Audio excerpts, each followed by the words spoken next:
An entire city can be a single piece of stone. This video reveals the forgotten engineering logic that allowed ancient civilizations to carve metropolises directly into solid rock. By the end, you will understand the core principles that made these underground worlds not just possible, but superior to surface cities in security, comfort, and longevity. We will uncover how they managed air and water deep within a mountain, and why their builders chose to remove material instead of adding it. What does it mean to build a civilization not from the ground up, but from the inside out? Subtractive architecture flips our entire understanding of construction on its head. Instead of gathering timber, stone, and clay to assemble walls and roofs, the builders of these cities began with a single, immense block of stone and removed everything that was not a city. This is the core definition of a rock-carved metropolis. It is not a collection of buildings placed inside a cave. It is a meticulously planned urban environment where the very mountain itself becomes the architecture. Every street, every room, every staircase, and every window is formed by the empty space left behind when rock was carefully taken away. Think of it like sculpting, but on a scale so vast that the final sculpture is an entire functioning community, complete with homes, places of worship, market areas, and defensive positions, all existing within the solid body of the earth. This subtractive method created a unique set of problems that demanded brilliant solutions. How do you bring light and fresh air into the heart of a mountain? How do you manage water when you are living in an intruder who managed to get inside?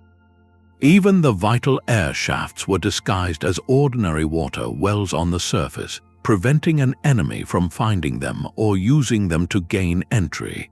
The rock did more than hide the city. It actively participated in its defense.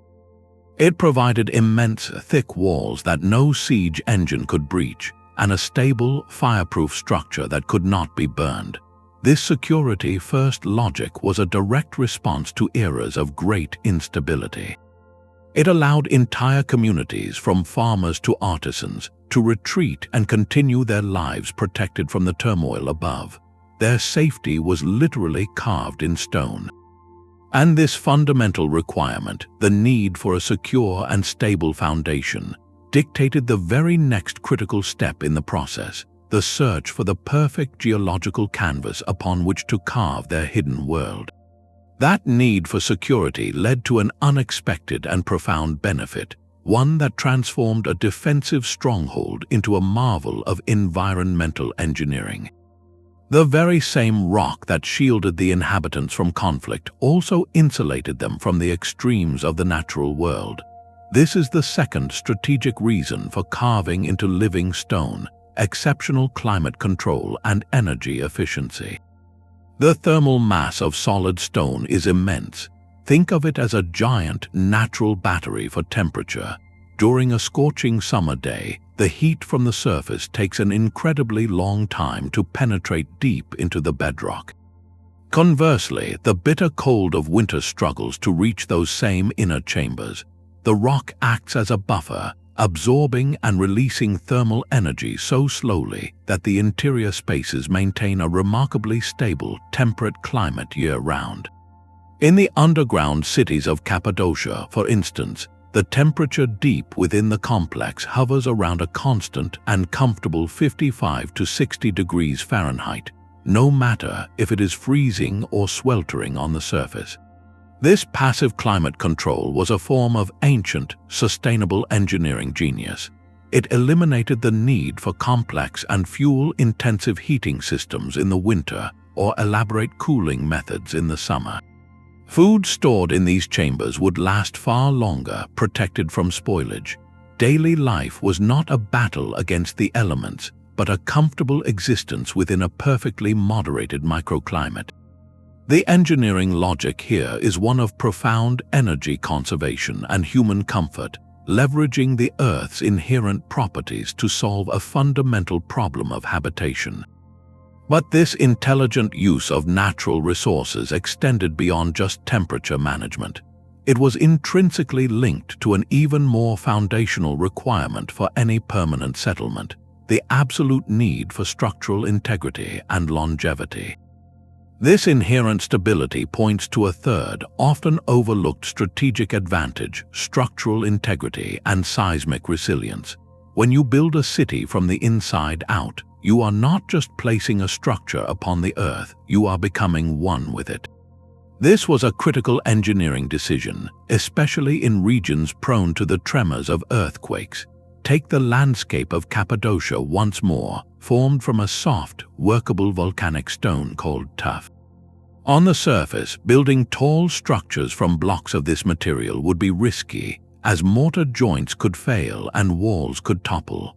But by carving directly into the heart of the tuff layer, the builders created something extraordinary: a city that was a single, continuous piece of stone. There were no separate blocks to shift, no weak points where walls met. The entire urban fabric was monolithic. This approach brilliantly leveraged the material's natural compressive strength, its ability to bear immense weight from above. The architects did not need to invent support systems. They simply left columns and arches of the native rock in place as they excavated, creating natural pillars that distributed the weight of the mountain above them.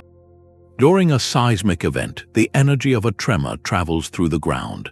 A freestanding building on the surface can shake, resonate, and collapse, but a city carved into the bedrock moves with the earth, a unified mass where the energy is absorbed and dissipated through the vast, solid body of the surrounding stone.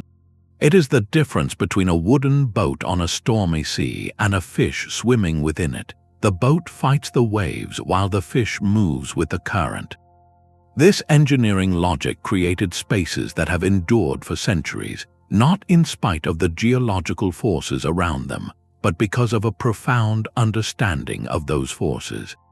Yet, this raises a monumental question: how did ancient planners, without modern tools or blueprints, execute the removal of thousands of tons of rock to create such perfectly stable, interconnected spaces?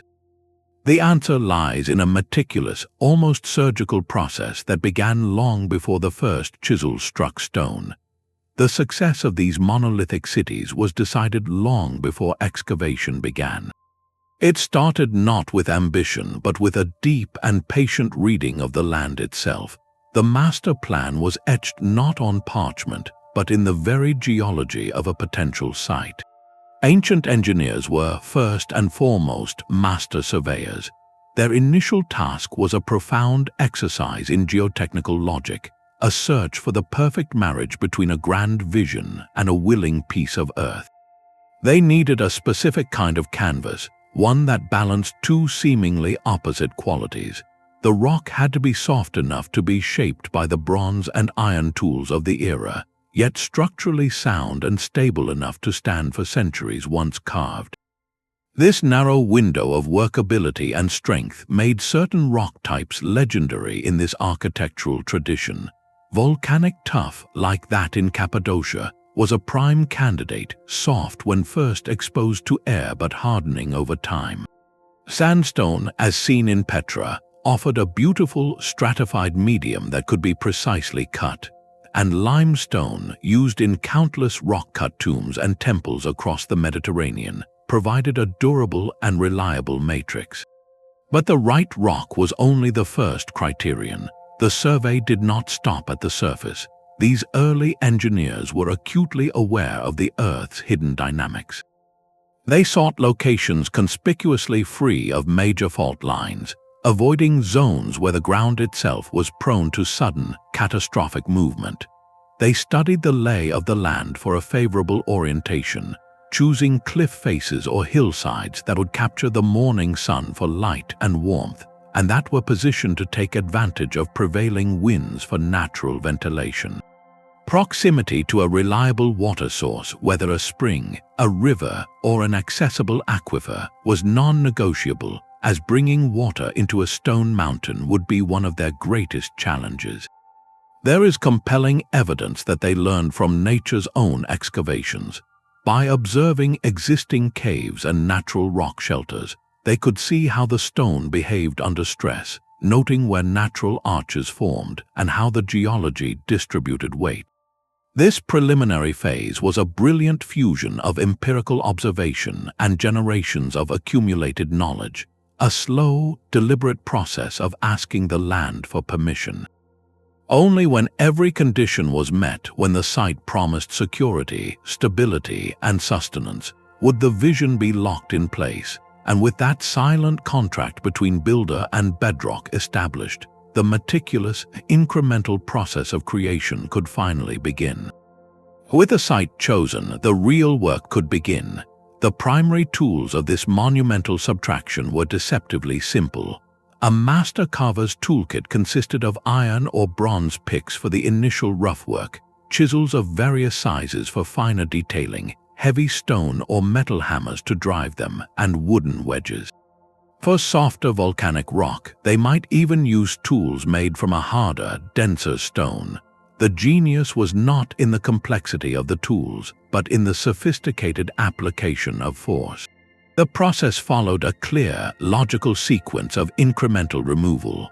Workers would first carve a series of narrow channels or grooves into the rock face, following the natural grain or cleavage planes. Then they would drive wooden wedges into these channels. By soaking the wedges with water, the wood would expand with tremendous, steady pressure, cleanly splitting off a large, manageable slab of stone along the predetermined line.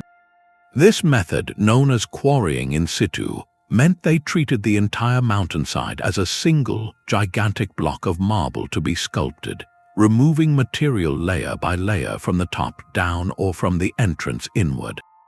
For particularly stubborn sections, evidence suggests they used fire setting, heating the rock surface with fire, and then rapidly cooling it with water or vinegar, causing it to fracture. Water was a versatile ally used to soften certain rock types for easier cutting, to create a slurry that helped carry away dust and small debris, and to keep dust levels down for the workers. This was not mere brute force excavation. It was a precise craft requiring a deep, intuitive understanding of the materials' hidden fracture lines and stress points, knowledge passed down through generations of artisans. Every strike of the hammer was a calculated risk, a balance between removing enough material to create space and leaving enough to ensure the ceiling would not collapse. And with every strike, a new, more immediate problem emerged. As they hollowed out rooms and corridors, they were left with an ever-growing mountain of a different kind, the removed stone itself. Every chip of stone removed from the mountain had to go somewhere. The sheer scale of the debris generated by this subtractive process is almost impossible to visualize. Carving a single large chamber could produce thousands of tons of rubble, a relentless cascade of stone chips and dust that threatened to bury the work site itself. This was one of the most formidable yet brilliantly solved logistical puzzles of rock-cut architecture. The waste material was not a mere byproduct, it was a resource that demanded a plan. The ancient project managers understood that you cannot build a city inside a mountain if you are simultaneously being buried by the mountain. Their solution was a masterclass in circular economy, centuries before the term existed. In a place like Petra, the beautiful, rose-red sandstone they were so carefully carving away did not go to waste. That very same stone, now in manageable blocks and slabs, was likely transported down to the valley floor. There it became the building blocks for the freestanding temples, tombs, and grand facades that complemented the rock-cut structures. The spoil from creating the city literally paved its own streets and built its public squares. In other sites where constructing surface buildings was not the goal, the debris found purpose in reshaping the landscape itself. Vast quantities of crushed stone and smaller rubble were used to create agricultural terraces on nearby hillsides, turning otherwise unusable slopes into fertile farmland that could help feed the very population living inside the rock. In some cases, engineers directed the flow of debris into nearby ravines or gullies in a controlled, deliberate manner, effectively using the waste to fill in problematic terrain and create more level, stable ground around the city's entrance. This was not random dumping. It required meticulous forward planning to avoid creating unstable slopes that could collapse, or to prevent blocking the vital access routes needed to bring in supplies and move workers. Every load of stone removed had a designated destination from the very beginning of the project. This logistical ballet coordinating the labor of cutters, haulers, and masons, all while managing a continuous flow of material in and out of a confined workspace, reveals a stunning degree of project management skill. It highlights a mind that saw the whole system where nothing, not even waste, was without purpose. Yet, solving the problem of what to do with the stone was only half the battle of creating a habitable interior. A far more delicate and constant challenge awaited within the freshly carved spaces, one that required engineering the very atmosphere itself. The mountain's interior skeleton was not built, it was revealed. As the workers carved away the soft volcanic tuff in places like Cappadocia, they did not remove everything.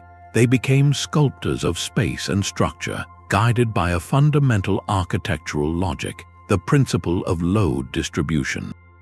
Their genius lay in knowing what to leave behind. During the excavation process, they would strategically leave large, solid portions of the original rock mass in place to act as natural, monolithic pillars and arches. These supports were not added later, they were integral parts of the mountain itself, carefully preserved to bear the immense weight of the rock above. The logic followed the natural lines of force within the stone. You can see this engineering in the grand underground halls, where a single, massive central pillar was left standing, or in long corridors where a series of arched ribs of living rock spanned the ceiling. These pillars were often left thick and rounded at their base, a shape perfectly suited to handle compressive loads, to channel the weight of the world above straight down into the solid earth below. This understanding of stability is written across the entire Cappadocian landscape.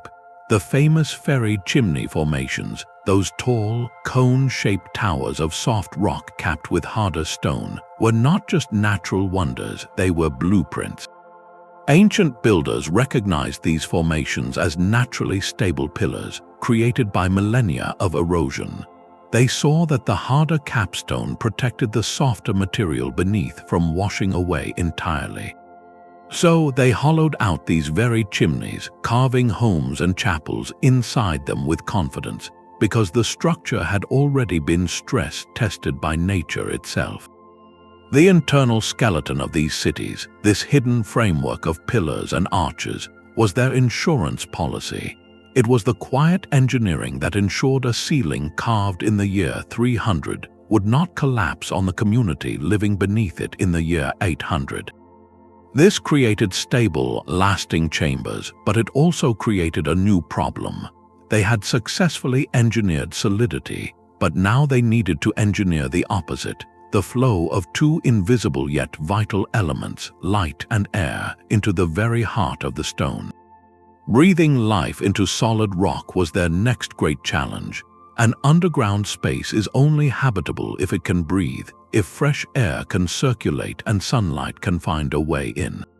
The ancient engineers solved this with a mastery of passive physics, creating invisible currents and shafts of light through pure architectural cunning. Their primary tool was the stack effect, a simple principle of convection they observed in nature. Warm air rises by carving vertical air shafts, sometimes descending dozens of meters through multiple levels of a city. They engineered a natural ventilation system. The living quarters and cooking areas deep inside the mountain would generate warmth. That warm air would travel up these narrow chimneys, creating a gentle suction that pulled cooler, fresh air in from carefully placed lower entrances, often hidden or disguised for security. This created a constant, silent exchange, flushing out stale air, smoke, and humidity without a single moving part. In the vast underground complexes of Cappadocia, some of these ventilation shafts are so precisely engineered that they still function perfectly today, over 1,000 years later. Light was a more delicate resource to harvest. They could not simply carve large windows without compromising security and structural integrity. Instead, they became masters of reflected and channeled illumination. They would carve light wells, narrow vertical shafts angled to capture the sun at its peak, funneling a beam of daylight deep into a central chamber. In larger complexes, they would leave open courtyards, carved right out of the rock from the top down, creating an atrium that allowed sunlight to flood the surrounding rooms. There is also evidence they used polished metal plates or pools of water at the base of these shafts to reflect and diffuse the light further, turning a single sunbeam into a soft, ambient glow that could reach even the innermost rooms. This integration was holistic. A single vertical shaft might serve triple duty as a ventilation chimney, a light well, and a communication tube where voices could carry between levels. Every carved void was designed with multiple purposes in mind, a testament to an engineering philosophy that saw the city as a single, interconnected organism. Yet, for all the brilliance of managing air and light, there was one resource even more fundamental, a logistical puzzle that demanded the most ingenious engineering of all. A city carved from stone could survive a siege, regulate its climate, and breathe on its own, but it could not last a week without a reliable supply of water. Water is the one resource no civilization can engineer from nothing. For a city sealed inside a mountain, securing a reliable, protected water supply was not a matter of convenience. It was the ultimate engineering challenge upon which all else depended. The solution was a masterpiece of hydraulic logic, turning the very rock they inhabited into a sophisticated water harvesting and storage system. In the arid landscapes where many of these cities thrived, every drop of rain was precious. The builders designed to capture it all. They began on the surface, even before carving deep living quarters. Broad, shallow catchment basins were carved into flat expanses of bedrock, or natural rock surfaces were subtly reshaped to channel runoff. From these collection points, an invisible network of carved stone gutters and underground channels, often no wider than a hand, would guide the flowing water away from evaporation and into the heart of the mountain. The destination was a series of meticulously engineered cisterns, large chambers hollowed out deep within the stable rock. These were not simple holes. Their walls and floors were sealed with multiple layers of a waterproof plaster, often a mixture of lime and crushed pottery or volcanic ash, creating an impermeable tank that could hold thousands of liters. The placement was strategic, often directly beneath central courtyards or open shafts, allowing for easy access while keeping the water cool and dark. In some complexes, like those in Cappadocia, the famous vertical shafts served a dual purpose. While their upper sections acted as ventilation chimneys, their deepest reaches often tapped directly into the water table, functioning as secure, internal wells that were completely protected from surface contamination or sabotage. The rock itself became part of the purification process, naturally filtering the water as it seeped through and maintaining a constant, cool temperature that inhibited bacterial growth. This created a closed, sustainable hydraulic loop. Water collected from the skies was stored safely within the stone, protected from the evaporating sun and from any enemy who might try to poison an open well. The system's brilliance was in its redundancy and foresight. Multiple cisterns ensured that if one were compromised, others remained. The capacity was calculated to sustain the entire population through extended periods, perhaps even years, of drought or siege. This self-sufficiency in water was the final, critical piece of the survival puzzle. With security, stable climate, structural integrity, and now a guaranteed water supply, all engineered into the mountain itself, the inhabitants achieved something remarkable: liberation from external dependency. Their world was now complete and internally sustainable.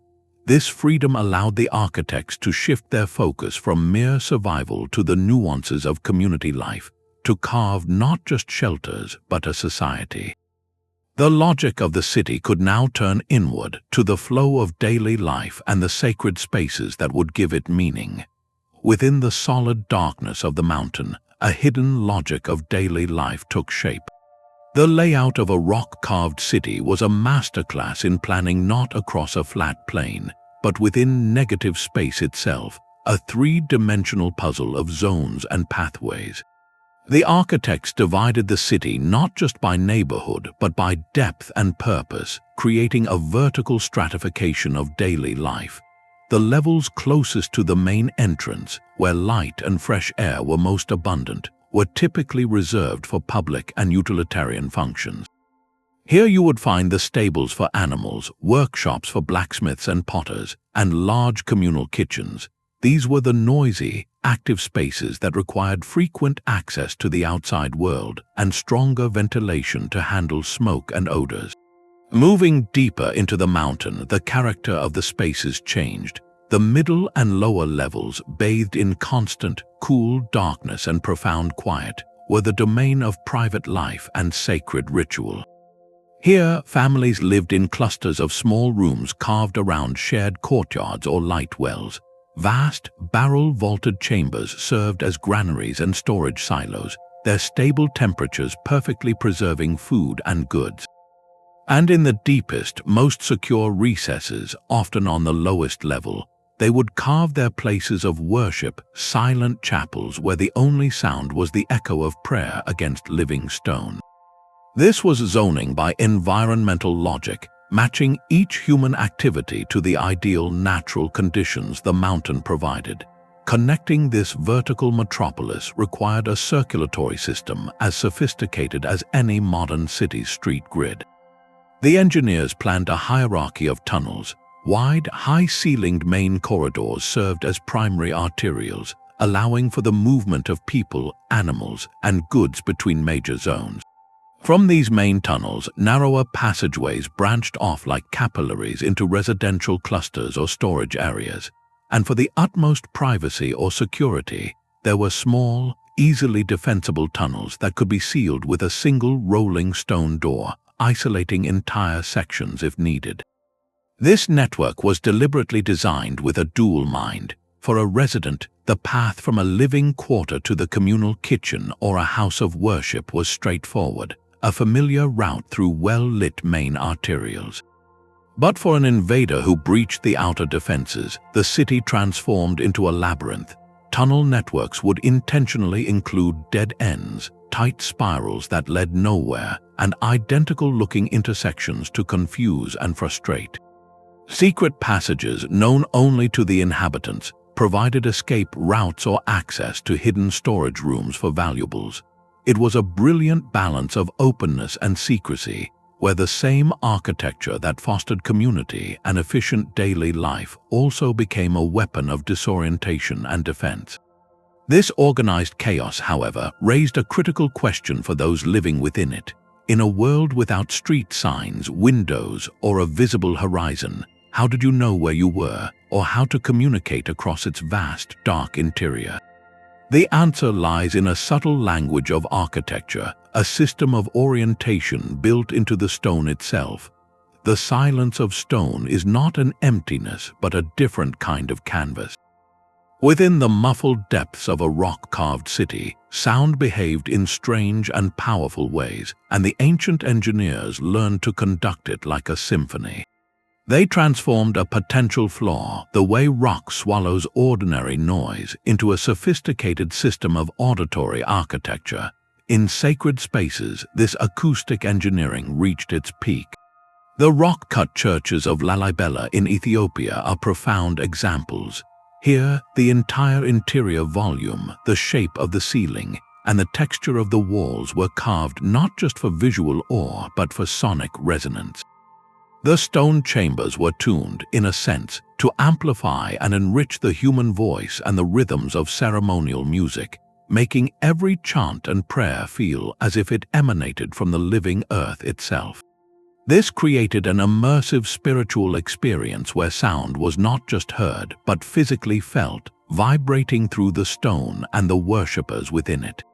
For the practical needs of daily life and security, they developed a more direct form of sonic engineering, the speaking tube. These were not complex devices, but their simplicity was their genius. Builders would carve narrow, smooth board channels through the solid rock, connecting crucial points like a guard post at a main entrance to a commander's chamber several levels below. The tube acted as a natural waveguide. A person could speak in a normal tone into one end, and their voice would travel with remarkable clarity to the other, bypassing the noisy communal areas and labyrinthine tunnels. It was a secure, instantaneous communication line that required no technology, only an understanding of how sound travels in a confined, solid medium. The rock itself became a listening device. Guards stationed in quiet, strategically located chambers could press an ear against the stone wall or floor. The dense material transmitted subtle vibrations, the scrape of a tool, the distant murmur of voices, or even the footfalls of someone approaching a sealed entrance far away. This auditory surveillance created a form of early warning that was impossible to disable, as it was built into the very fabric of the city. The entire community operated with a heightened auditory awareness. The specific echo of a footstep in a familiar tunnel, the way a child's laugh carried from a certain courtyard, these sounds created an invisible map of safety and connection. What could have been a disorienting, silent maze became a knowable space through its unique soundscape. The engineers had turned a limitation into a tool, weaving communication and security directly into the acoustic properties of their stone world. This mastery over the sensory environment, shaping both sound and space, naturally extended to the most profound expressions of their culture, where engineering met the divine in the pursuit of symbolic meaning. The rock was more than a building material, it was a sacred medium. For the engineers who carved these cities, the very act of subtraction was imbued with profound symbolic meaning, directly shaping their architectural logic. In many of these cultures, the living rock represented permanence and a direct connection to the earth deity or the primordial mound of creation itself. To shape a city from it was not to conquer nature, but to collaborate with a divine foundation, to reveal a form that was already spiritually present within the stone. This belief transformed engineering into a form of devotion. Nowhere is this more breathtakingly clear than in the monolithic churches of Lalibela, Ethiopia. Here, the builders did not carve caves into a cliff. Instead, they excavated deep, wide trenches around a single, massive block of volcanic rock still attached to the earth, and then they carved the church itself from the top down, sculpting the roof, the windows, and the intricate interior spaces. The final structure appears not as something constructed, but as something revealed, as if it had descended from heaven and been gently lowered into the ground. This was divine engineering, a physical manifestation of a spiritual truth. The process itself was a sacred ritual, and the layouts of these spaces were often precise spiritual machines. Entrances and windows were aligned to capture the first rays of the rising sun on a solstice or equinox, flooding the interior with a beam of light that would illuminate a specific altar or symbol. Courtyards and passageways might follow sacred geometries, their proportions reflecting cosmic harmonies believed to order the universe.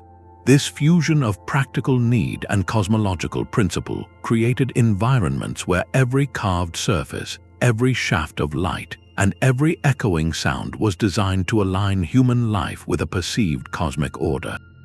The city became a microcosm, a mirror of the heavens set in stone.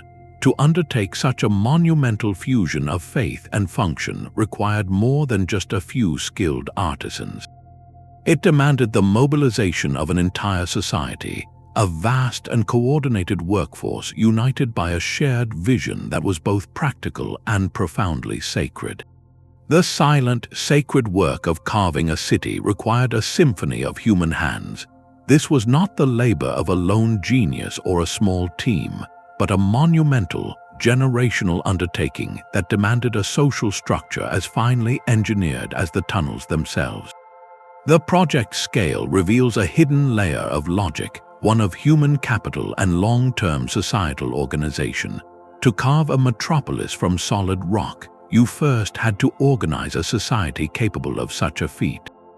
The work was likely divided into specialized guilds or family lineages, each mastering a specific craft crucial to the whole. There would have been the surveyors, the ones who could read the land and mark the first, fateful lines on the cliff face. Following them came the master carvers, the artists of subtraction who understood the hidden fracture lines in the stone and wielded hammer and chisel with precision. Then an army of laborers dedicated to debris removal, hauling the endless tons of spoil out of the deepening cavities and to its designated reuse site. Finally, the plasterers and finishers who sealed cisterns and smoothed walls, turning raw excavation into a livable space. This was a knowledge economy built on apprenticeship. A master carver's understanding of how much stone could be removed from a ceiling before it groaned, or how to shape a pillar to bear a specific load, was not written in a manual. It was passed down through years of watching, assisting, and finally being entrusted with the tools. A single project would see knowledge flow from grandfather to father to son, a living chain of expertise embedded in the community. This reality meant the vision for the city had to be a shared one, a collective dream sturdy enough to outlive its original architects. The people who began carving the main hall might never see its ceiling completed. Their children would continue the work, and their grandchildren might be the first to worship within it. Such an endeavor required a social contract of remarkable stability and a unified belief in a future they themselves might not inhabit. It fostered a powerful communal identity. Every family, in some way, contributed to the city's growth. The farmer who donated a portion of his harvest to feed the carvers, the potter who made vessels for hauling water and plaster, the child who carried a small skin of water to the workers, all were part of the excavation. The city literally grew from the collective effort of the entire community, making its walls a testament to their shared purpose and resilience. This scale of planning, spanning decades or even centuries, points to a mindset almost foreign to our era of rapid construction. It was a civilization playing the ultimate long game, investing not in quarterly returns, but in a legacy of security and stability that would protect their descendants for 1,000 years. And once the final chamber was carved, the work was not truly finished, for a city of living stone is not a static monument, but an organism that requires constant, gentle care. The final chisel strike was never truly the end. These cities were not sealed tombs of a single moment in time, but living, breathing communities that evolved across centuries. The original engineering logic had to be flexible, allowing for adaptive reuse and continuous modification as generations came and went. A space carved for one purpose could be completely transformed for another, demonstrating a deep, practical understanding that the rock was not a finished product, but a malleable partner. A storage chamber with its cool, stable temperature might be enlarged and given a simple altar, becoming a quiet chapel for a growing neighborhood. A single-family dwelling could be carefully expanded into a multi-generational complex, with new rooms branching off from the original core like buds on a tree. This required more than just carving new space. It demanded an intimate knowledge of load-bearing walls and stress points, knowing exactly which sections of rock could be safely removed without endangering the structure above. The circulatory system of tunnels was also in constant flux. As a community grew, new passageways were carved to connect emerging districts, while older, unstable or strategically obsolete tunnels were deliberately sealed off with rubble and mortar to shore up the mountain's integrity or to simplify defense. This ongoing process of editing the stone made these cities immensely complex puzzles for later archaeologists. Each site is a palimpsest, a manuscript where one layer of human intention has been written over another and another, all etched directly into the bedrock. You can see this layering of time in a place like Petra, where a simple Nabatean tomb might later have a classical Roman facade carved over its entrance, blending the subtractive logic of the interior with the additive artistry of a new cultural influence. Later inhabitants might add carved columns, decorative arches, or intricate inscriptions, techniques that build upon the stone rather than just excavating it. This continuous dialogue between the original subtractive vision and later additive embellishments is a testament to the site's enduring utility. It was never abandoned because it could always be adapted. The very rock invited reinvention. This remarkable capacity for change, however, rested upon a single, non-negotiable foundation, the enduring quality of the stone itself. This intimate dialogue with the stone began with a simple, profound truth. The ancient builders were not just architects, they were master readers of the Earth's own text. They understood that every rock type had a unique personality, a set of strengths and weaknesses that would dictate everything from the city's lay out to the shape of its smallest doorway. Their entire engineering philosophy was built upon this empirical mastery of material science, a deep literacy in the language of stone. Take the soft, volcanic tuff of Cappadocia. To the untrained eye, it might seem like a crumbly, unreliable foundation, but these engineers knew its secrets. They understood that while it was soft enough to carve with simple hand tools, it lacked the internal cohesion to span wide open spaces without support. This knowledge directly shaped the logic of their cities. It forced them to leave those massive, monolithic pillars in place as they excavated, creating forests of stone that held up the ceiling. The rock's weakness became the reason for its most distinctive architectural feature. In contrast, consider the beautiful, stratified sandstone of Petra. The Nabatean craftsmen knew that this stone was a perfect partner. It was firm yet workable, and it possessed a natural grain that allowed for incredibly precise, clean cuts. More importantly, they observed a crucial property. When first exposed to air after being quarried, the sandstone was relatively soft. This gave them a window of time to carve the intricate, delicate details of a facade, like the flowing capitals and lifelike eagles on the treasury. Then, as the surface oxidized and hardened over days and weeks, those fine details would lock in place, becoming more durable and gaining their famous rose-red hue. The builders were not fighting the material, they were working with its natural curing process. For harder stones like limestone or granite, found in sites across Egypt and India, the rules changed again. These dense materials could bear tremendous weight and allowed for more daring architectural feats. Engineers could carve tall, slender columns and wide, vaulted ceilings with greater confidence, knowing the stone itself had the tensile strength to hold. But this strength came at a cost, the immense labor required to shape it. So they developed sophisticated techniques, like using even harder dolerite stones as pounding tools to slowly work the granite, or drilling pilot holes with sand and water to create precise lines for splitting. Their knowledge went far beyond just choosing the right rock. It extended into the very heart of the mountain. Through generations of observation, they learned to read the cliff face for hidden faults, seams, or layers of unstable material. They would avoid these zones entirely or incorporate them into non-critical areas. Before committing to a grand facade, a master surveyor might tap the rock surface, listening to the sound it made to judge its solidity, or examine subtle discolorations that hinted at internal water seepage and potential weakness. This was preventative engineering on a geological scale. Their material science also included preservation. they knew that even the hardest stone could succumb to wind, water, and time. So they developed protective treatments. In many rock-cut complexes, you can find evidence of thin, polished lime plasters applied to interior walls.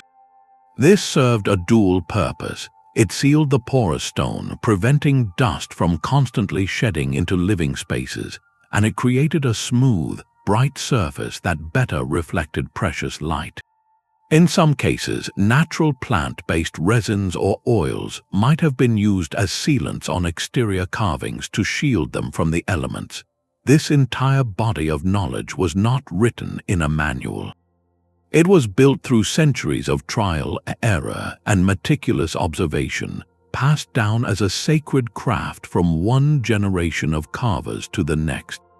A young apprentice learned not just how to swing a hammer, but how to listen to the rock, to feel the difference in resistance between a solid seam and a hidden crack. This deep material literacy was the silent, non-negotiable foundation for every grand vision. It was the reason a city could be carved not just with ambition, but with confidence, knowing the mountain would cooperate.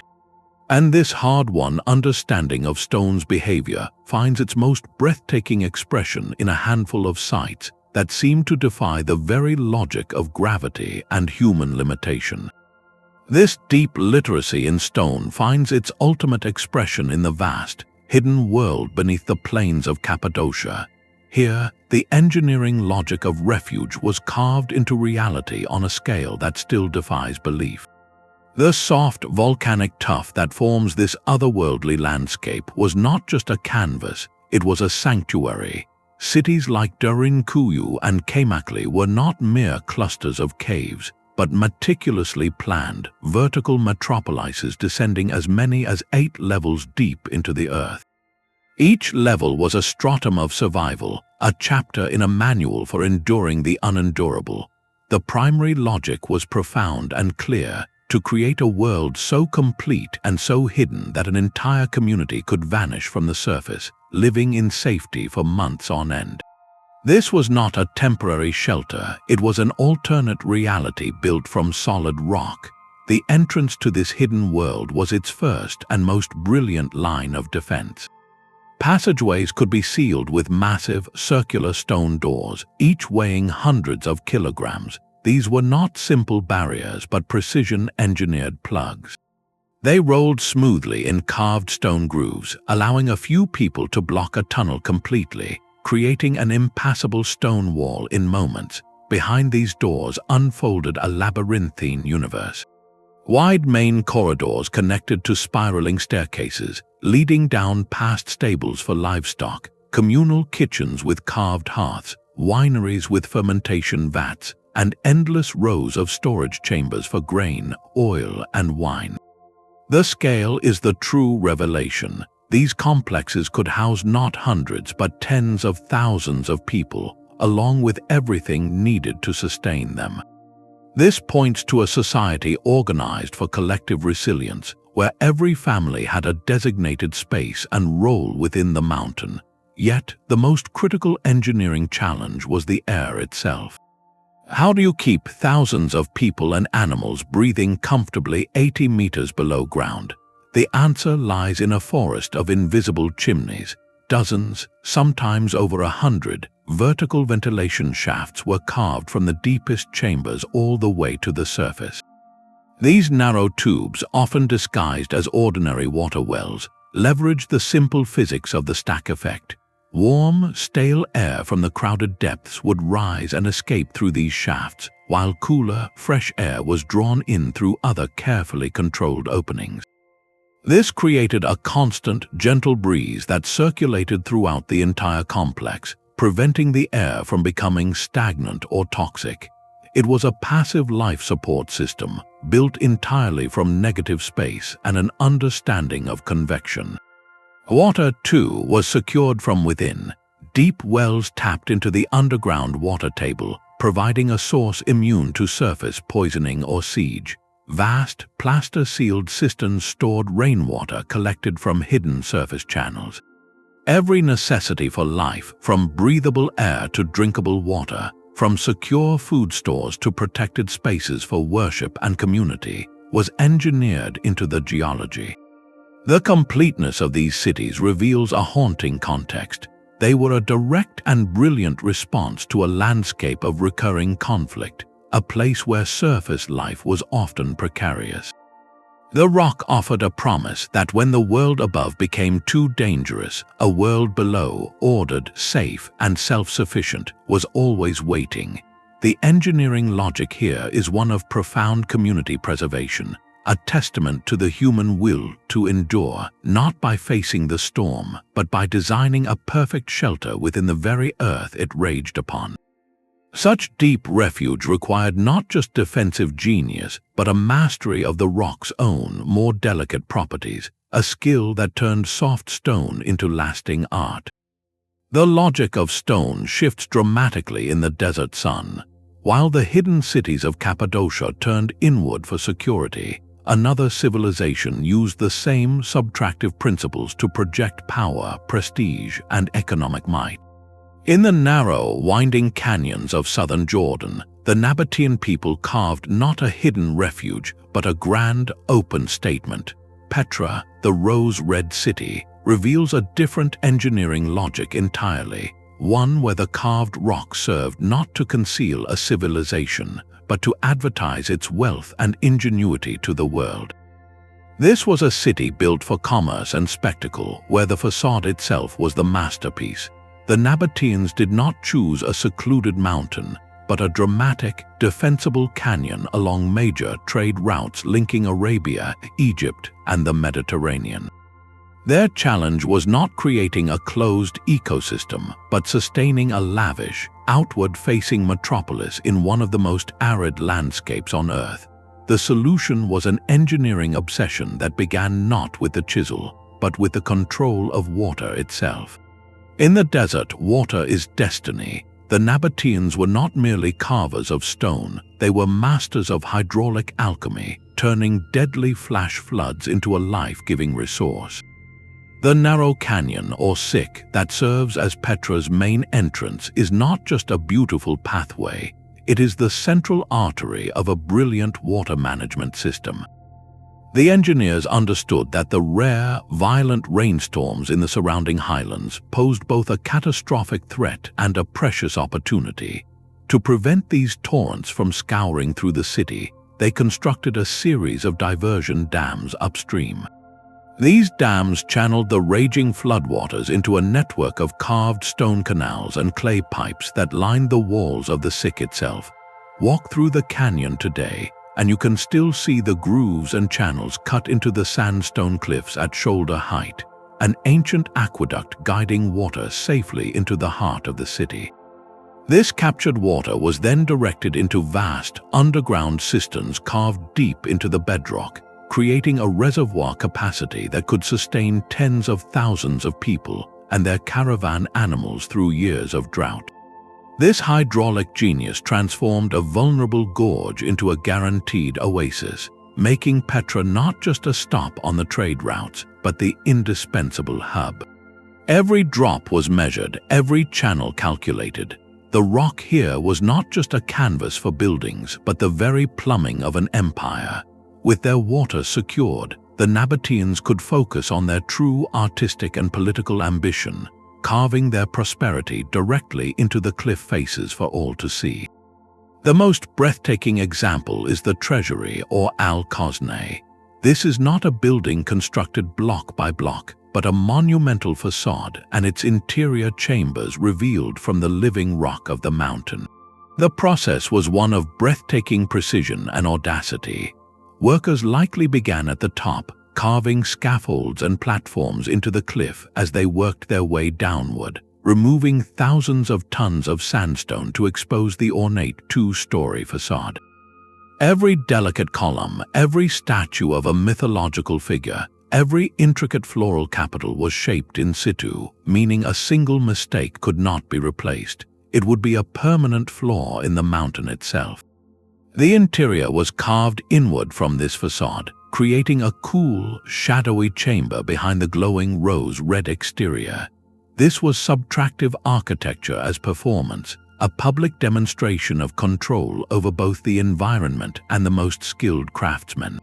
The treasury's purpose remains debated, perhaps a royal tomb or a ceremonial temple, but its message is clear. It proclaims the wealth, sophistication, and divine favor of the Nabatean kingdom to every weary trader entering the city. It is engineering in the service of awe. This blend of practical infrastructure and symbolic grandeur defined Petra's entire logic. The city is a sprawling gallery of rock-cut architecture, from the towering, classical facade of the monastery perched high on a mountain to the rows of simpler tomb facades known as the Street of Facades. The Nabateans carved not just for the dead, but for the living, creating dwellings, banquet halls, and market spaces from the soft, beautiful sandstone. The very act of carving such grandeur in such a hostile environment was a form of economic advertising. It signaled to caravan masters from across the known world that here was a stable, powerful, and sophisticated client, a place where deals could be made in safety and wealth could be displayed without fear. The rock provided more than just buildings, it provided a brand. The enduring, fireproof, and imposing nature of sandstone architecture meant their legacy was literally set in stone, impervious to the desert winds that would erase lesser cities. Petra stands as the ultimate proof that the logic of rock-carved metropolises was not monolithic. It could be adapted to a civilization's core purpose, whether that was defensive secrecy in Cappadocia or confident, commercial display in the Jordanian desert. Both, however, shared a common foundation, a profound understanding that true strength and permanence could be found not by building on the earth, but by partnering with its deepest bones. This partnership reached its most ambitious scale in a place where an entire landscape was reshaped to reveal not just a city, but a new spiritual axis of the world. The ambition of faith can carve a new heaven directly from the earth.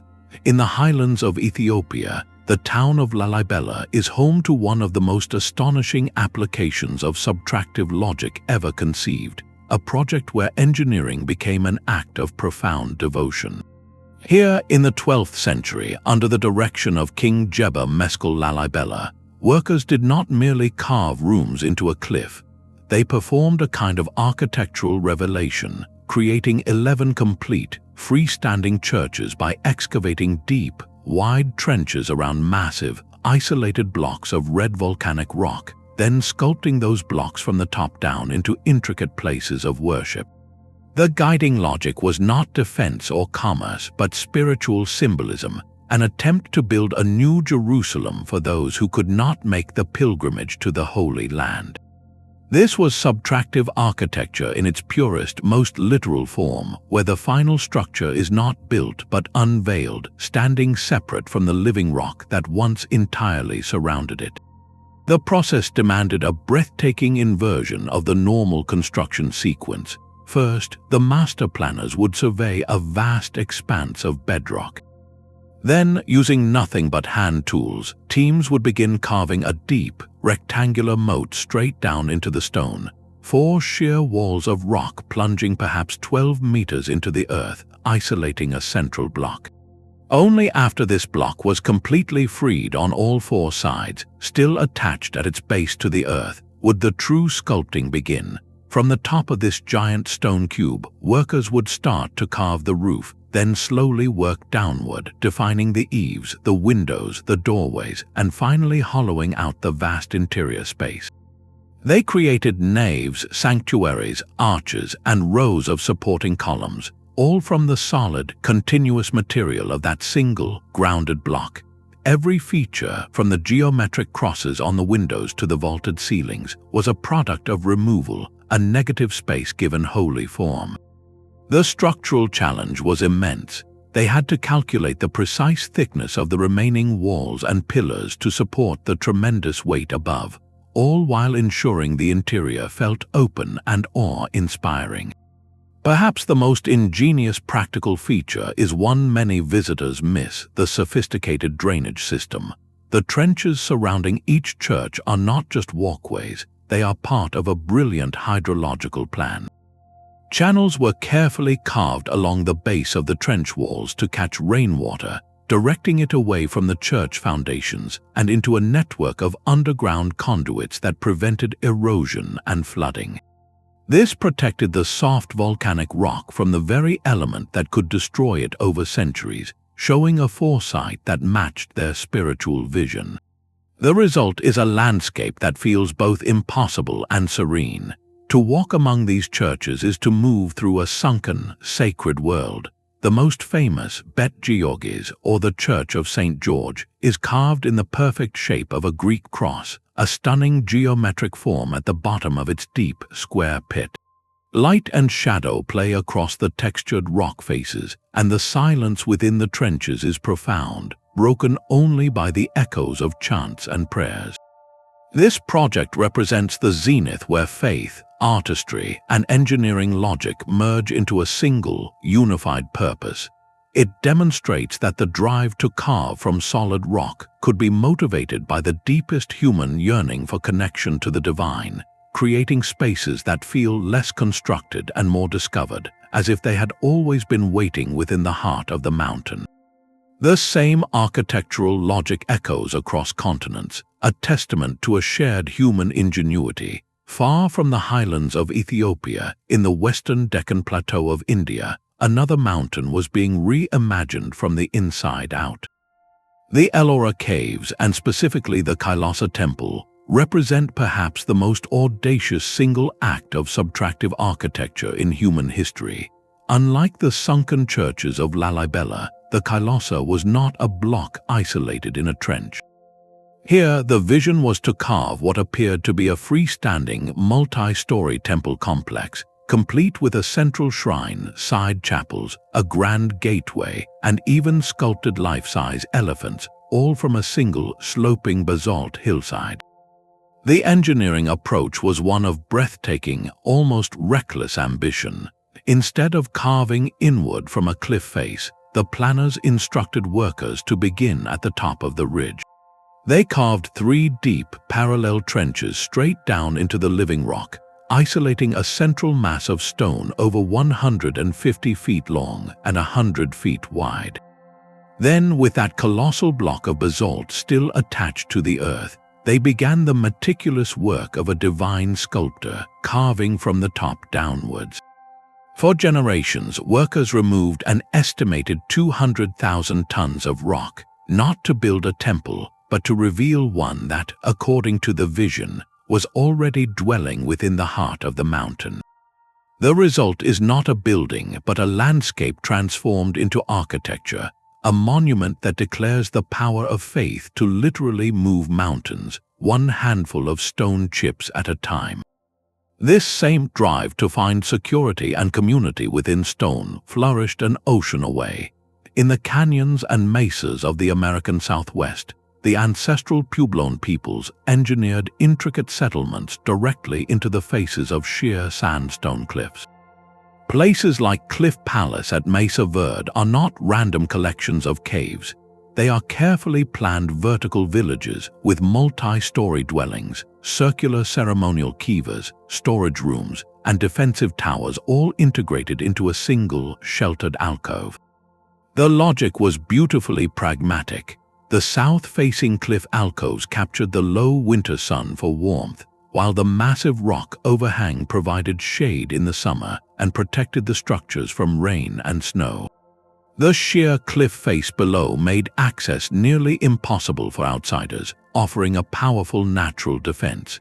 But this was more than a fortress. It was a thriving community in the sky, connected by a network of hand and toe-hold trails, wooden ladders, and tunnels carved through the rock.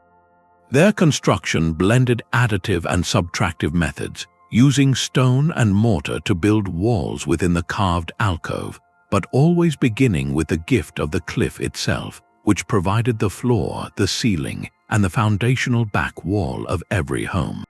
Across the Atlantic, in the sun-baked hills of southern Tunisia, the Berber people of Matmata developed a different, yet equally logical, adaptation. Here, the challenge was the extreme desert heat. Their solution was to dig down, not into a cliff, but into the ground itself. they excavated large, deep courtyards, sometimes over 30 feet into the soft earth, and then carved rooms horizontally out from the walls of these sunken pits. This created a subterranean home where the living spaces remained at a constant, cool temperature, sheltered from the scorching winds. The central courtyard served as a communal light well and gathering space, a private oasis hidden just below the surface of the desert. From the devotional masterpiece of Kailasa to the communal cliff dwellings of Mesa Verde and the ingenious desert homes of Matmata, a powerful pattern emerges.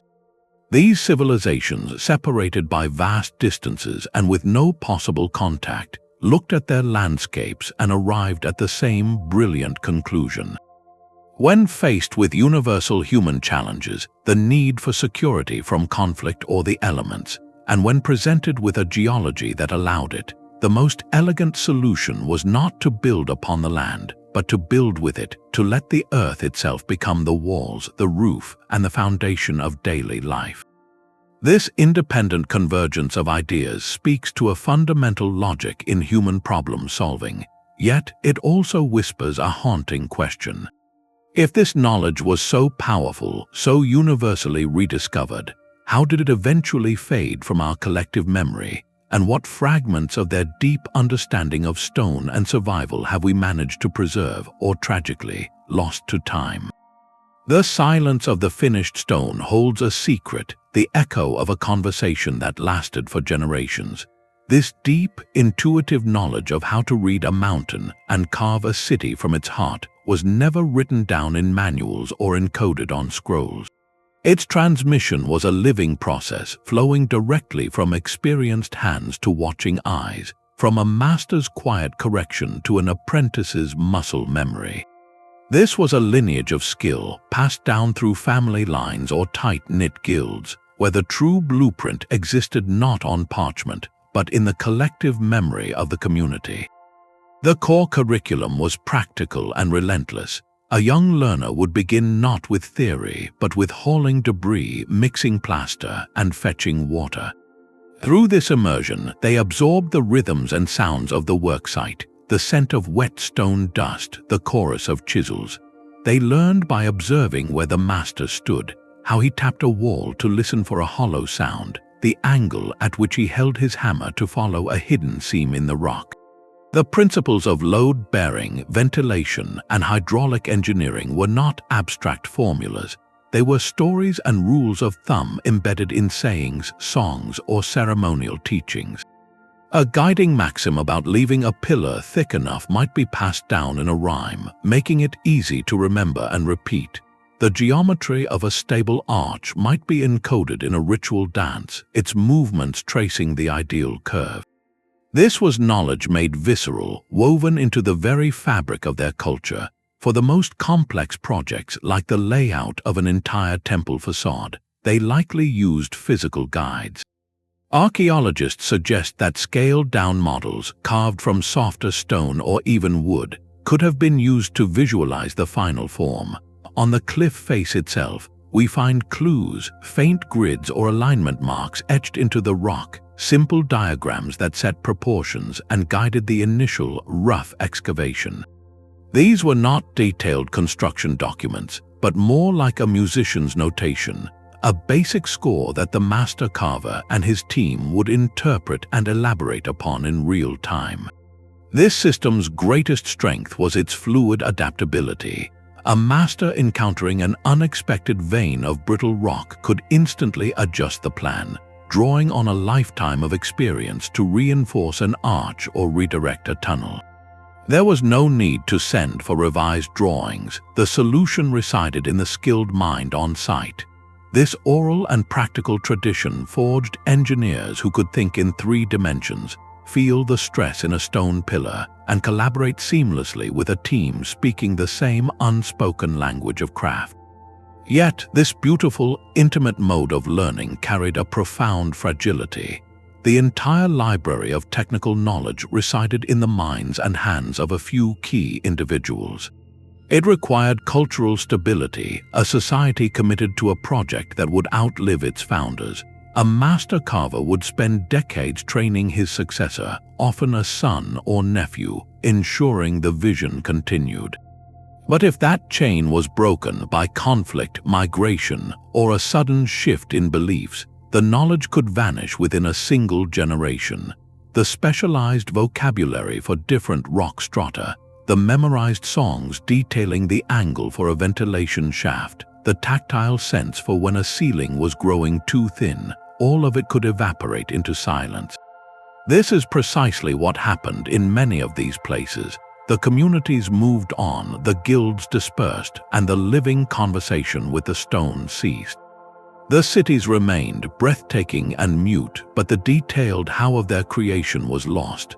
This loss transforms our modern admiration into a complex puzzle. We are left to reverse engineer their logic, studying the silent stones to guess at the vibrant, spoken world of skill that created them. We see the perfect curve of an arch and must deduce the generations of trial and error that perfected it. This gap between their enduring creation and our fragmented understanding makes their achievement all the more resonant. It underscores that these cities were not just feats of engineering, but triumphs of sustained cultural memory, a testament to what humans can accomplish when knowledge is treated as a sacred, living trust passed carefully from one generation to the next. The silent stones now speak through light.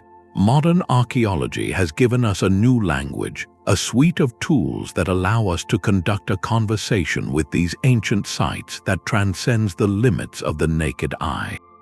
Where a master carver once listened to the ring of a hammer on stone, we now use ground-penetrating radar to send silent pulses into the earth, mapping the ghostly outlines of tunnels and chambers that have been sealed for 1,000 years. Three-dimensional laser scanners capture every minute contour of a carved facade, creating a digital twin so precise it can reveal the individual tool marks left by different artisans, or detect subtle shifts in the rock that warn of future instability. This is not merely documentation, it is a form of high-tech reverse engineering, peeling back the layers of time to understand the original builder's intent. Through structural analysis software, engineers can model the invisible forces at play within a rock-cut city. They can simulate the weight distribution across a monolithic pillar, or visualize how stress would have traveled through the stone during an ancient earthquake. This digital scrutiny often confirms the empirical brilliance of the original plans. For example, scans of the vast underground complexes in Cappadocia have done more than just map known rooms. They have revealed previously unknown passageways and vertical shafts, suggesting entire networks of cities might be connected across kilometers, a hidden web of refuge far more extensive than anyone imagined. These discoveries validate a profound idea that the solutions carved into these mountains were not happy accidents or the result of simple trial and error. They were based on sound, observable principles of physics and material behavior, principles those ancient engineers deduced through generations of meticulous observation. This modern investigation also helps solve tragic mysteries. When a section of an ancient rock-cut site collapses, laser scans and structural models can help archaeologists understand why. They can analyze the fracture patterns, identify hidden weaknesses like a long-forgotten water seepage channel that slowly eroded a foundational wall, or a geological fault line that finally gave way. This forensic engineering allows for more informed and sensitive preservation, ensuring that interventions to save these sites work in harmony with the original logic of the stone rather than against it. The work becomes a collaboration across centuries where modern science strives to protect the legacy of ancient science. Perhaps the most compelling outcome of this high-tech dialogue is how it bridges past and future. The logic of these rock-carved metropolises, validated by scanners and software, is now inspiring a new generation of architects and engineers. The passive climate control achieved by using the Earth's thermal mass is a principle being rediscovered in modern sustainable design, leading to earth-sheltered homes and buildings that drastically reduce energy needs. The sophisticated, gravity-fed water management systems of Petra are studied as models of resilience in arid regions. The very idea of creating secure, multifunctional spaces within a stable geological formation informs concepts for long-term data storage, disaster shelters, and even plans for future habitats on other worlds. The ancient quest for a sanctuary within the Earth echoes in our contemporary search for sustainable and resilient ways to live upon it. This enduring relevance raises a final, poignant question. As we stand with our laser scanners amid their hand-carved halls, what can these silent cities, in their magnificent and stubborn permanence, ultimately teach us about our own place in time? Their legacy is not locked in the past but actively shaping the blueprints of tomorrow. The ancient logic of carving into the earth has found a powerful resurgence in the modern quest for sustainability and resilience. Today's architects and engineers, facing the urgent challenges of climate change and resource scarcity, are looking back to these rock-carved cities not as curiosities, but as master classes in integrated design. The core principle, using the earth itself as a fundamental component of the building, is experiencing a profound revival. We see this in the growing field of earth-sheltered housing, where homes are built into hillsides or covered with earth, leveraging the ground's natural insulation to maintain stable temperatures with minimal energy input. This is not a new idea. It is the same thermal mass logic that kept the underground cities of Cappadocia comfortable for centuries, now applied with modern materials and precision. Similarly, the concept of passive solar design, of orienting and shaping a structure to harness the sun's energy naturally, echoes the ancient surveyors who chose cliff faces to capture morning light and warmth. These are not mere coincidences. They represent a return to a fundamental truth that the ancients understood intimately, that the most intelligent systems often work with nature, not against it. This philosophy extends to a broader concept known as biomimicry, where human design seeks to emulate the time-tested patterns and strategies found in nature. The rock-carved city is, in a sense, a form of human biomimicry. It mimics the protective stability of a cave, the temperature-regulating properties of deep soil, and the water-harvesting efficiency of natural watersheds. Modern architects are taking this inspiration further, designing structures that blend seamlessly into landscapes, reducing their visual and environmental footprint. Some conceptual projects even propose reversing the traditional construction paradigm entirely, imagining buildings created primarily through strategic excavation, where the removed earth becomes a resource for surrounding land restoration. The ancient challenge of managing spoil has become a modern opportunity for circular design. The logic of security and secrecy, so vital to those hidden cities, finds sobering parallels in our contemporary world. The design principles for secure, subterranean data storage facilities or long-term archival vaults share a direct lineage with those ancient rolling stone doors and labyrinthine tunnels, prioritizing passive protection and environmental stability over complex, fallible technology. Perhaps the most important lesson for our time is a shift in perspective. Studying these ancient methods encourages us to stop thinking of buildings as isolated objects placed upon the land and to start seeing them as integrated systems. It asks us to consider a building's relationship to the sun, the wind, the geology, and the water table from the very first sketch. This holistic view, where architecture, engineering, and ecology are inseparable, is the true inheritance from those master carvers. Their work demonstrates that sustainability is not an added feature, but the foundational logic of a design that intends to endure. This bridge from past to future highlights a powerful timelessness. The core principles of working with a site's natural advantages, of using materials intelligently, and of planning for long-term resilience are as relevant now as they were 2,000 years ago.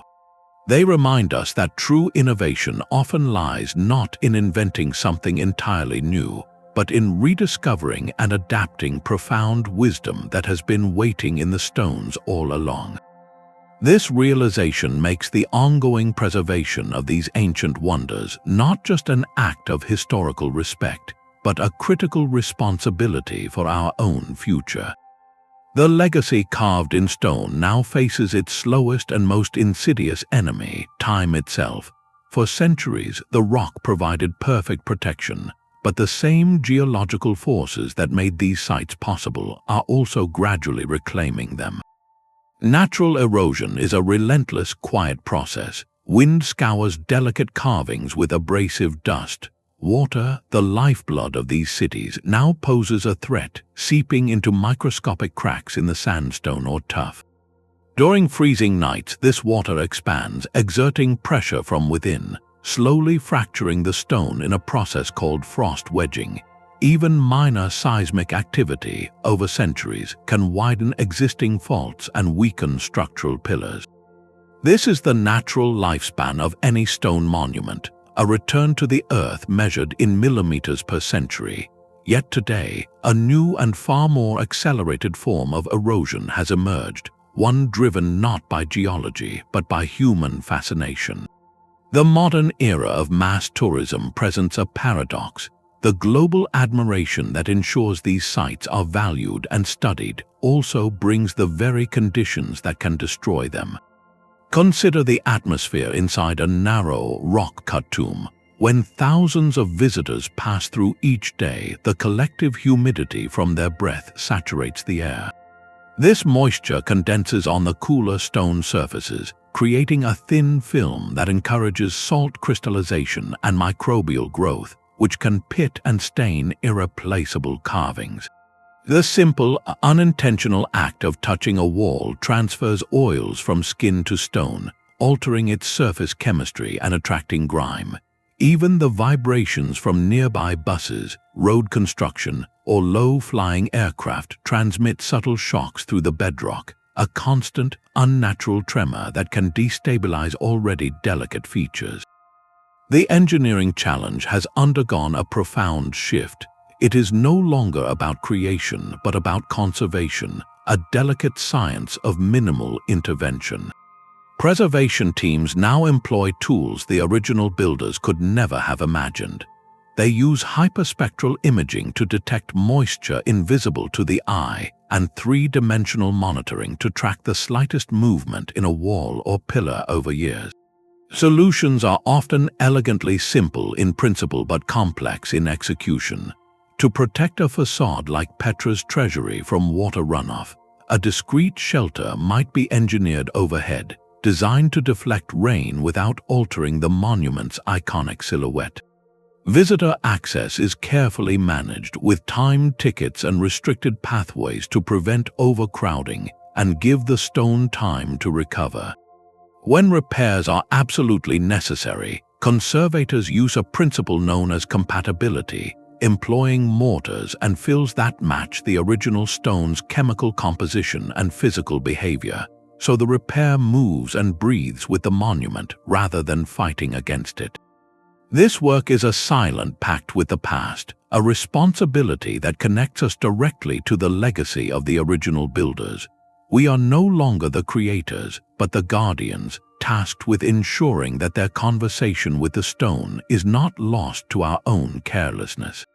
This duty requires us to look past the romanticized versions of these places, to separate the breathtaking reality from the layers of myth and Hollywood fantasy that have grown around them. The truth behind these stone cities is often more remarkable than fiction. Popular stories sometimes weave tales of lost technologies or visitors from beyond the stars, suggesting the work was too precise, too grand for human hands alone. Yet the real story requires no such mystery. It is a testament to what communities can achieve with simple tools, profound patience, and a deep understanding of their world. The so-called impossible precision of a perfectly straight corridor or a symmetrically carved column was not the product of laser tools, but of generations of artisans refining their craft. A master carver would use a simple plumb line, a weighted string, to check vertical surfaces and water levels in carved channels to ensure floors were even. They employed basic geometry, knowledge passed down through apprenticeships, to lay out proportions and angles. The monumental scale was not achieved in a frenzied decade, but through the steady, incremental work of centuries, where a project begun by a great-grandfather would be finished by his great-grandchildren. This was a civilization playing the long game, investing in a legacy of security and stability that would outlast dynasties. There is no archaeological evidence for mysterious energy sources or supernatural tools, only the scattered remains of iron chisels, stone hammers, and the grooves left by countless wooden wedges.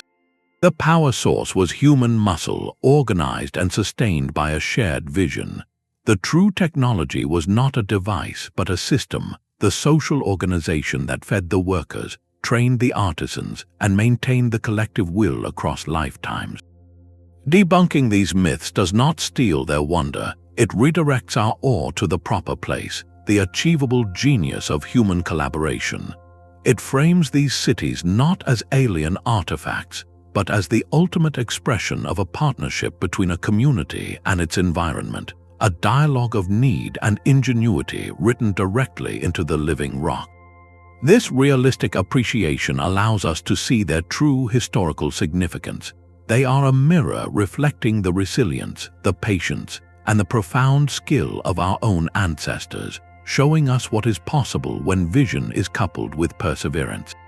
Security carved in stone did more than protect bodies, it sheltered souls. The profound stability of these rock-carved metropolises created something rare in the ancient world, a guaranteed space for cultural memory. When the surface was turbulent, the mountain's heart became a sanctuary where language, faith, and tradition could not just survive, but deepen and evolve away from outside influence. This was the ultimate historical impact of the engineering logic. It turned defensive architecture into an incubator for civilization itself. Consider the Nabateans of Petra. Their genius for water management and rock carving was not an end, but a means to an economic empire. By securing the desert's most precious resource, they controlled the lucrative trade routes between Arabia and the Mediterranean. The wealth that flowed from this control did not just build facades, it funded an entire culture. It allowed them to develop a unique script, a distinct pantheon of deities worshipped in their high places, and a sophisticated artistic style that blended influences from Greece, Egypt, and Assyria into something entirely their own.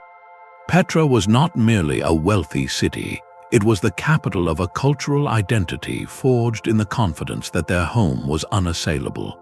That same protective logic enabled a different kind of preservation in Cappadocia. For early Christian communities facing periods of intense difficulty, the labyrinthine underground cities and carved cliffside dwellings became more than a hideout. They became a parallel world where their faith could be practiced in safety. Within those silent, torch-lit chapels carved deep into the tuff, liturgies were preserved, theological debates could continue, and a rich visual language of faith flourished on the walls. The elaborate frescoes depicting saints and biblical scenes that still adorn these rock-cut churches were not the art of a people living in fear, but of a community with the time, security, and spiritual certainty to invest in beauty. The engineering that provided a permanent, stable canvas directly enabled this artistic legacy. This pattern repeats across the globe. The security of a permanent, defensible home freed intellectual and creative energy from the constant struggle for mere survival. Scribes could work on preserving texts in scriptoriums carved from rock. Artisans could undertake multi-generational projects, knowing their work would not be destroyed in the next conflict. Unique social structures and laws could develop in relative isolation, creating distinct regional identities that still echo in those places today. In this way, the mountain did more than house a people, it helped define them. The quiet endurance of the stone gave their culture the same gift it gave their bodies, a chance to endure, The legacy of these cities, therefore, is not measured only in tons of excavated rock, but in the living traditions, artistic movements, and even languages that might have vanished without the sanctuary the rock provided. Their greatest engineering triumph was not the city they carved, but the future they carved out for themselves within it. This fundamental contrast in philosophy is written into the very ground beneath our feet. To build a traditional city is an act of assembly, a gathering of disparate elements from across a landscape. You fell trees from a distant forest, quarry stone from a mountainside, fire clay from a riverbank into bricks, and transport these materials to a chosen site. The city grows upward and outward, a testament to human control over raw resources, transforming them into a new, artificial order. Its beauty lies in its crafted lines, its engineered angles, and its ability to sprawl, adapt, and reinvent itself with relative speed. New neighborhoods can be added, walls can be torn down for expansion, and styles can change with the passing decades. It is a dynamic, ever-evolving entity. But the rock-carved city follows a different logic entirely. It is not assembled, it is unveiled. Its growth is not outward but inward, a deepening rather than a spreading. There are no imported materials, only the patient removal of what is already there. Its beauty is not one of applied ornament, but of revealed form, where the natural striations of the sandstone become the wall's decoration, and the curve of a vault follows the mountain's own hidden strength. Modification is a slow, deliberate act of further subtraction, not a quick addition. You cannot easily add a new wing to a mountain, but you can, with immense care, carve a new chamber deeper into its heart. This difference creates two distinct relationships with time and place. The constructed city can be rebuilt after a fire, its materials recycled. The rock-carved city simply endures, its structure immune to flame. The constructed city can be abandoned and its materials looted, leaving only foundations. The rock-carved city, when abandoned, remains almost fully intact, a hollow sculpture waiting for the wind to fill it with dust. The logistics mirror this philosophical divide. The builder of a traditional city must solve the puzzle of supply chains, of moving heavy loads over great distances. The builder of a rock-carved city faces the opposite puzzle, the puzzle of removal, of where to put the staggering volume of stone taken from the interior. One requires an empire of transport, the other an empire of reuse. Both are feats of extraordinary planning, yet the rock-carved approach represents a more profound form of integration. It does not occupy a site, it becomes the site. Its stability, its climate, its very identity are inseparable from the geology that houses it. This is not just architecture, it is a form of deep ecological thinking, a lesson in building from a place of limitation rather than plenty. To live in such a place, to awaken each day surrounded not by assembled walls, but by the living body of the earth, must have shaped a unique state of mind, a psychology carved as surely as the stone itself. The mind itself was shaped by the mountain. To live within a rock-carved city was to inhabit a reality defined by a profound and constant sensory shift. The light was never direct sunlight, but a borrowed glow, a soft radiance reflected down light wells or filtering through narrow windows, casting long, unmoving shadows that marked not the hours but the seasons. The air held a perpetual, cool stillness, carrying the mineral scent of wet stone and earth, a sharp contrast to the dusty, wind-scoured world above. Sound behaved differently, absorbed by porous walls, making whispered conversations intimate and turning the distant echo of a footstep into a recognizable signature. This was not a world of vast horizons, but of intimate, carved spaces, a sensory environment that would fundamentally recalibrate human perception and psychology. The most immediate psychological gift was an unparalleled sense of security, a deep, visceral calm born from absolute shelter. The knowledge that meters of solid rock stood between you and any external threat created a psychological fortress. This was not the anxious vigilance of a walled town, but the quiet confidence of being hidden within the earth itself.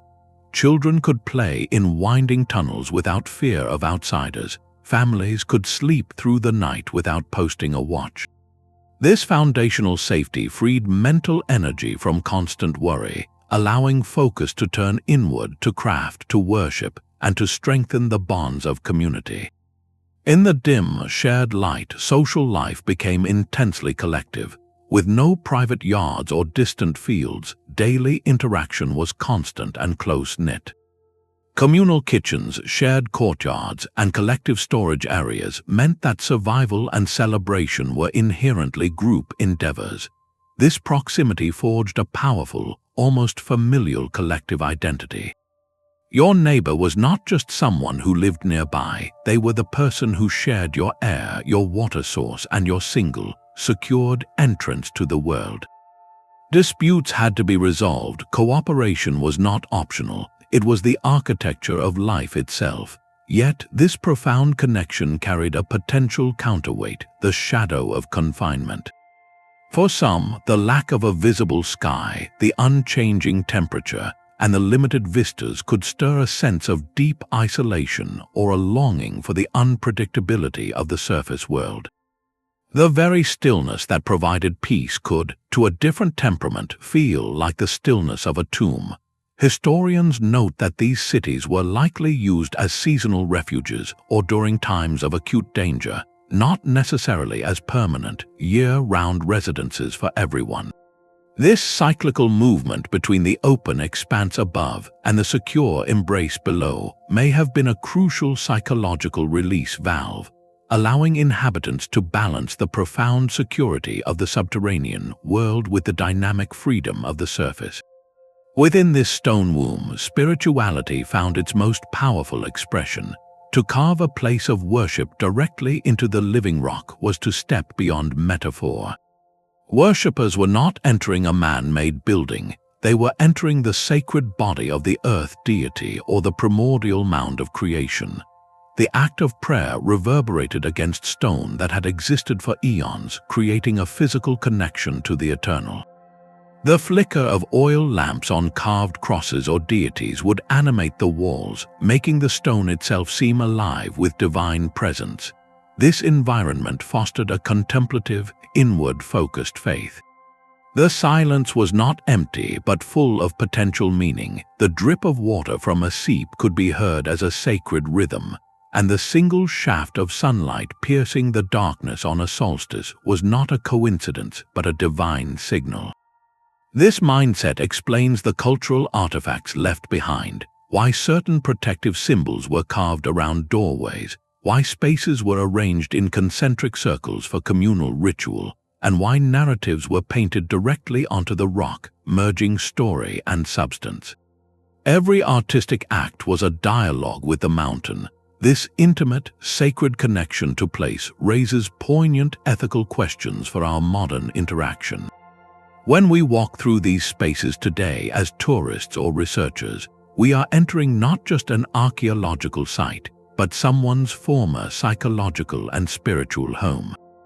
The flash of a camera, the hum of a drone, the chatter of a large crowd fundamentally alters the sensory sanctity these spaces were designed to embody. Our challenge is to engage with them not as mere museums or backdrops for photography, but with a recognition of their intended atmosphere of awe, community, and profound security. This requires a respectful mindfulness, a willingness to sometimes be still and listen to the silence they were built to hold, to understand that their greatest value may lie not just in what they show us, but in what they allow us to feel, a fleeting echo of a consciousness perfectly attuned to the deep, slow rhythm of the geological world. The silent stones are not just objects to be studied, they are ancestors to be respected. As our laser scanners and ground-penetrating radar reveal their hidden secrets, a profound ethical question emerges: who has the right to tell their story? The data we collect, the three-dimensional models we build, these are powerful tools, but they are also a form of modern narrative. When research is conducted by outside institutions without deep collaboration, the interpretation of a site can become disconnected from the living cultural memory of the people whose heritage it represents.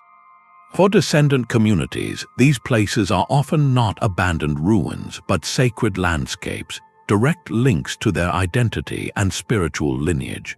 A carved chamber might be seen by an archaeologist as a storage room, but to a community elder, it could be understood as a ceremonial space where specific rituals were performed for the well-being of the ancestors.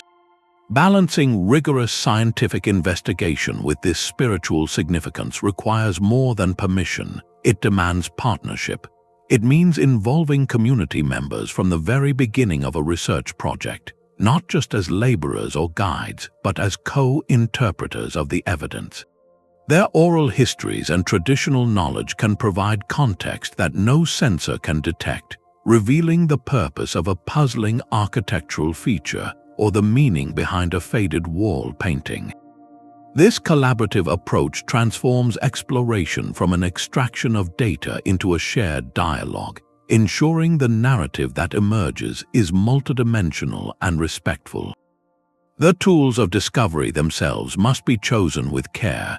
Invasive techniques like core drilling, which extracts cylindrical samples from walls or pillars, can provide invaluable data about the stone's composition and age.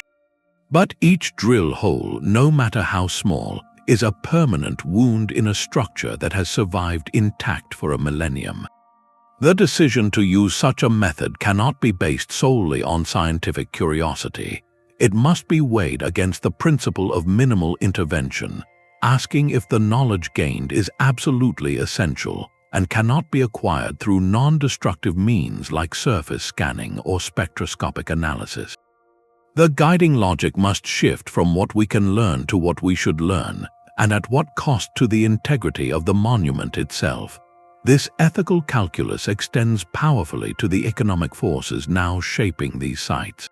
The global desire to witness these wonders has turned them into major tourist destinations, which funds their preservation but also risks distorting their very soul. When a sacred rock-cut church becomes a backdrop for countless selfies, with visitors talking loudly and flash photography disrupting the contemplative silence, the original purpose of the space is fundamentally dishonored. The engineering that created a sanctuary for spiritual focus is overwhelmed by the noise and haste of modern consumption. Commercialization that prioritizes visitor numbers over experience can lead to physical damage, from worn steps to increased humidity, but the deeper injury is to the site's cultural meaning. It risks turning a place of profound community and faith into a mere spectacle. Responsible engagement, therefore, is a new kind of engineering, a social and ethical design. It requires managing visitor flow not just to preserve stone, but to preserve atmosphere.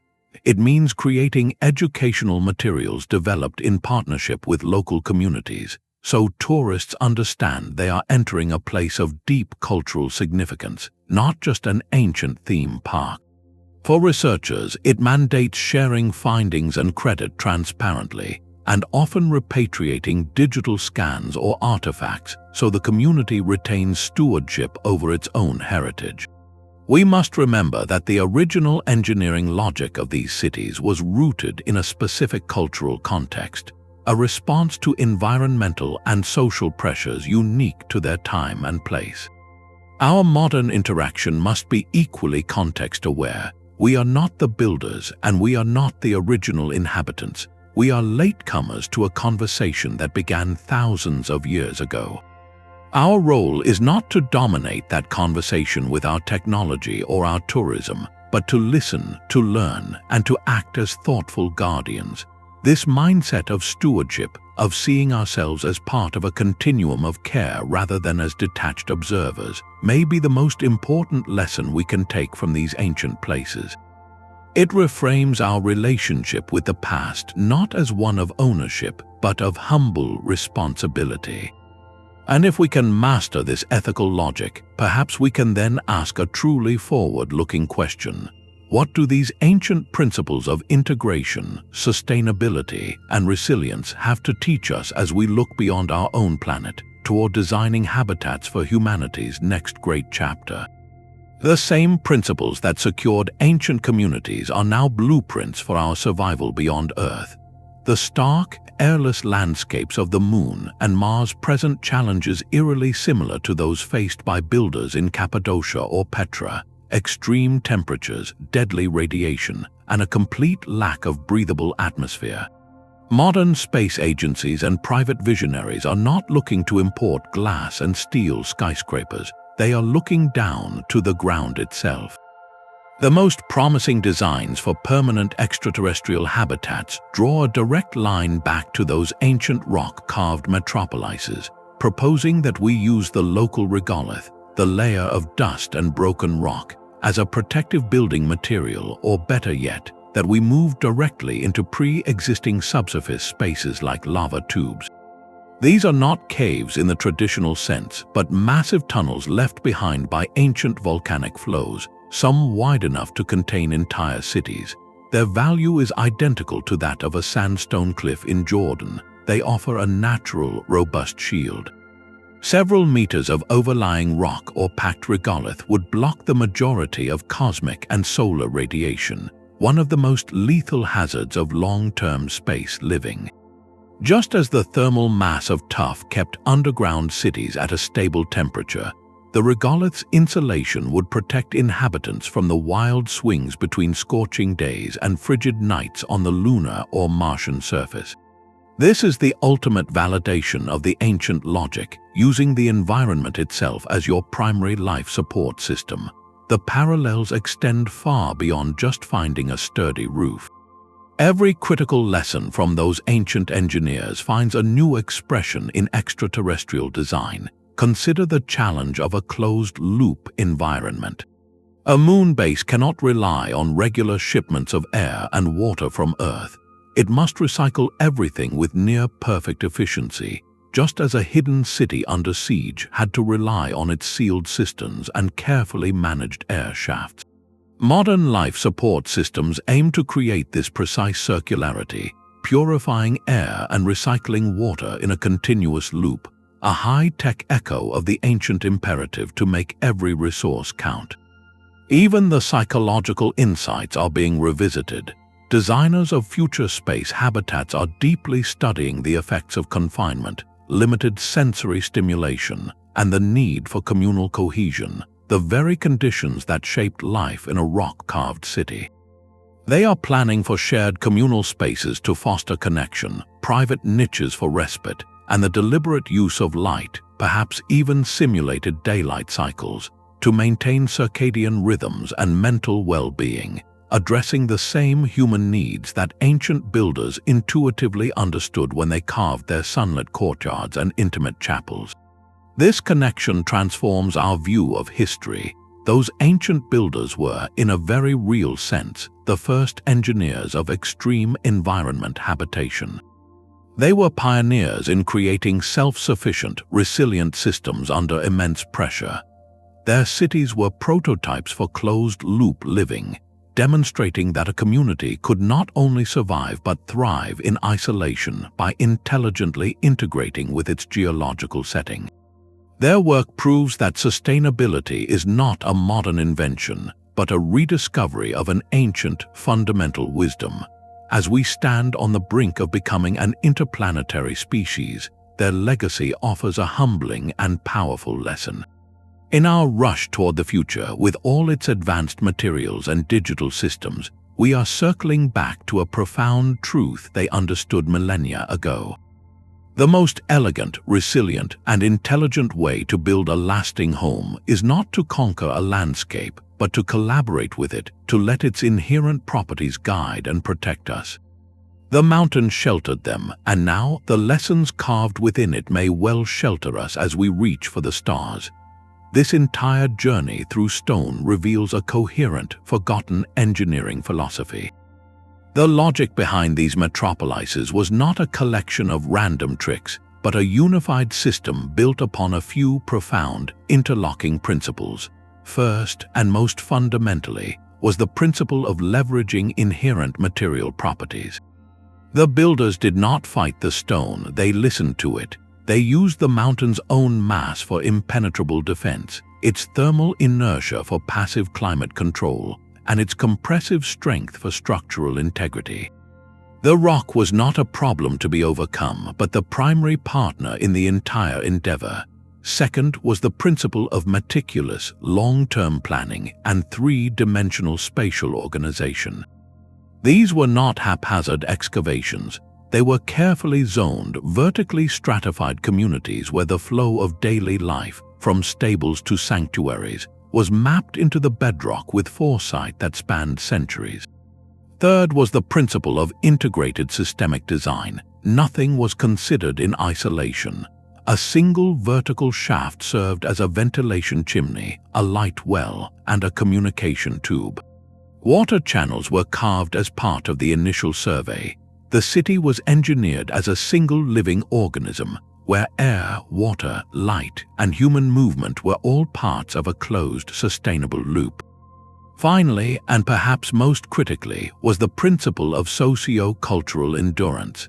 This engineering was made possible by a social framework capable of sustaining a vision across generations. It relied on the transmission of tacit knowledge through guilds and families, and a collective commitment to a future the original planners would never see. This was not architecture for a single ruler's glory, but for a community's lasting resilience. Together, these principles form a philosophy of profound integration rather than imposition. It is the difference between building on the land and building with it, between assembling a form and revealing one that feels eternally present. This approach required a deep, patient dialogue with the natural world, a conversation held with chisel and hammer over lifetimes. It prioritized permanence, security, and communal well-being over fleeting monumentality. In their silent, enduring grandeur, these cities are more than archaeological wonders. They are a forgotten textbook, a masterclass in sustainable and resilient design written directly into the bones of the earth. Their lessons on working with a site's genius, on designing holistic systems, and on planning for the long-term arc of a community speak with startling urgency to our own era. They remind us that the most advanced engineering is not always about the newest material, but sometimes about the deepest wisdom, a logic carved not in code but in stone. From the hidden depths of Cappadocia to the sun-bleached facades of Petra, a single, powerful truth emerges. The engineering logic behind these rock-carved cities is a testament to a profound partnership, a collaboration between human ingenuity and the enduring strength of the earth itself. We have journeyed through their silent halls, uncovering how the ancient drive for security, the need for stable climates, and a deep literacy in material science converge to create sanctuaries that have lasted for millennia. This was not a conquest of nature, but a conversation with it. The builders listened to the mountain, learned its language of stress and fracture, and in its solid heart, they found not just shelter, but a blueprint for civilization. Their solutions, from the passive ventilation shafts of underground cities to the hydraulic genius of desert metropolises, speak of a holistic intelligence. They saw the city not as a collection of separate buildings, but as a single, living system where air, water, light, and community were woven into a seamless, sustainable whole. This ancient wisdom, carved in stone, echoes powerfully into our present and future. We see its principles reborn in modern earth-sheltered architecture that conserves energy, in designs that prioritize passive solar gain, and in our growing understanding of circular, resilient systems. It even guides the most forward-looking visions, as plans for lunar or Martian habitats look to lava tubes and regolith for the same protective benefits that volcanic tuff offered 2,000 years ago. The lesson is timeless and clear. True resilience, the kind that endures across centuries, rarely comes from dominating our environment. It flourishes when we seek to understand it, to work with its inherent logic, and to find harmony within its constraints. These cities teach us that the most monumental human achievements are sometimes not about what we add to the world, but about what we respectfully reveal within it. They stand as quiet, permanent reminders of the potential that waits, not just in stone, but in a mindset of collaboration. If this exploration of ancient genius has sparked your curiosity, consider subscribing for more journeys into the mysteries of our past.